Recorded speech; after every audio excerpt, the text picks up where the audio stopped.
vitamin A supplementation and deworming during COVID-19. In the previous module, we discussed the infection prevention practices for the service providers. In Module 3.2, we will discuss choosing the distribution site for vitamin A and deworming distribution. In this module, we will learn about the principles of choosing a distribution site to prevent crowding, types of distribution, and the supply checklist required.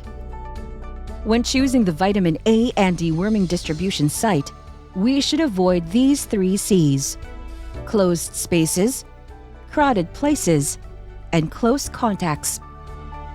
Choose a site which is away from crowded areas, ideally in the open. If you choose a health facility or barangay center, make sure it is well ventilated and not exposed to rain or under direct sunlight. The site should be easily accessible for everyone. It should be wide enough for people to maintain physical distance. Have a separate entry and exit points as this prevents crowding. Keep separate hand-washing facilities for the service providers and for the beneficiaries. Types of distribution. Depending on the local situation with the COVID-19 infection, the service provider can conduct the distribution either at a fixed site where the beneficiaries are invited at a pre-allotted time, or the other option is to conduct a household distribution. Do check with your local government authorities on what is permitted. If you're planning for a fixed site distribution, then the next step is to decide whether the location should be outdoors or indoors. It is ideally recommended to have a distribution outdoors. This is to ensure better ventilation and a bigger space to prevent crowding. Here is an example of a fixed distribution at an outdoor site. You can see everyone maintaining a physical distance in the waiting area to prevent the spread of infection. Notice how there are 2 separate hand-washing stations, one for the service provider and another for the beneficiaries. Here you can see the service provider keeping a safe distance from the beneficiaries and is not touching the child. The mother is supporting the child's head and keeping the child's mouth open. The other option is to conduct a fixed site distribution indoors, for example, at a health facility or barangay center. This is a map of the indoor site.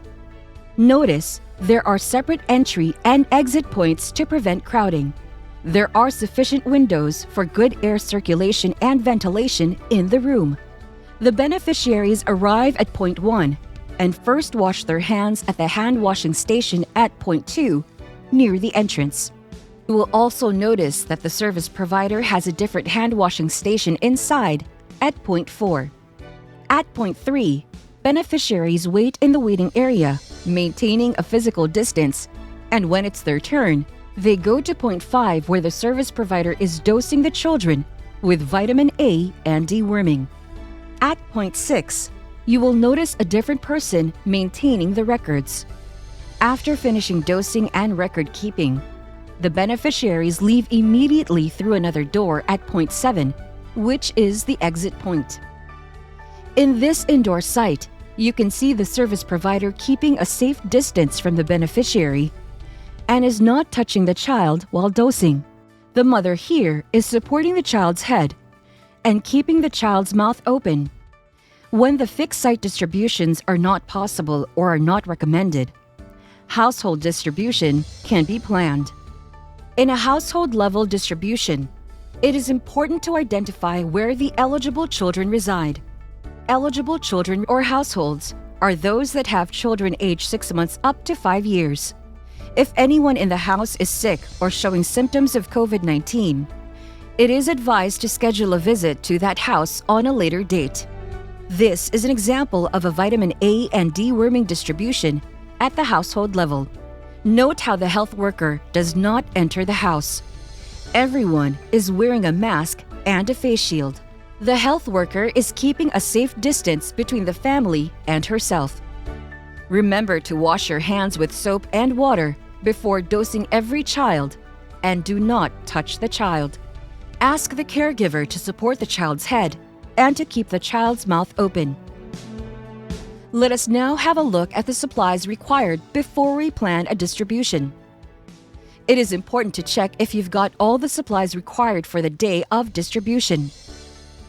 The supplies include vitamin A capsules, albendazole tablets, hand sanitizers or soap and water, clean scissors, tissues or clean towels, blank paper for the albendazole crushing, a glass bottle or any other object for crushing, a trash can or waste bags to put the empty capsules or crushed papers, a pen for record keeping, and a distribution register to record the names of the children, their age, and the doses given that day.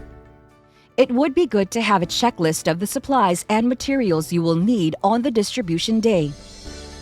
Let us quickly recap what we've learned so far. In a fixed distribution, preferably distribute outdoors in an open area. Choose a site which is well ventilated, spacious enough to avoid crowding, has hand washing facilities for both the service providers and the caregivers, and a different entry and exit points for the caregivers. Gather all the supplies required before the distribution as per the checklist. Clean the supplies after using. Assign a separate person for record keeping.